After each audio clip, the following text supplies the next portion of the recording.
ndagusuhuje wowe uduteze amatwi hano ku Rumuri TV 250. Ndagushimiye niba warakoze subscribe cyangwa se niba warakoze share kuri no video.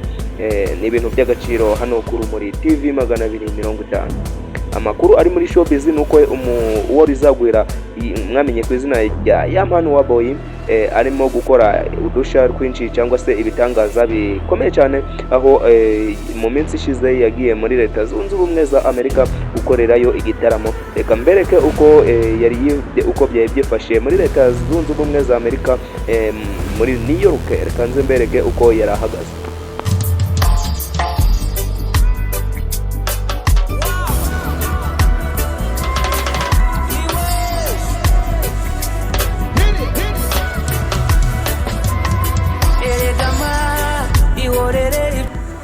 Ndagira ngo amaso yawe yihereye amaso ibyo Yampano arimo gukorera muri Leta Zunze Ubumwe za Amerika, aho ibitaramo bye bikomeje no muri East Africa, aho ngo agiye gukorera n'ibindi gitaramo muri gihugu cya Nigeria n'u Burundi, aho uyu mugabo rero yamamaye ku izina rya Yampayo aka wa Boy. Ndagira ngo umudukundishe cyane, nyita Disboy w'abanyarwanda, intumwa y'abanyamusanze, making sure ko warangije gukora subscribe ugafungura n'akazogera, like, share, comment. Ni ibintu by'agaciro. Njyewe ni kwa Disboy w'abanyarwanda, ndabakunda cyane. Mambo vipi tayari.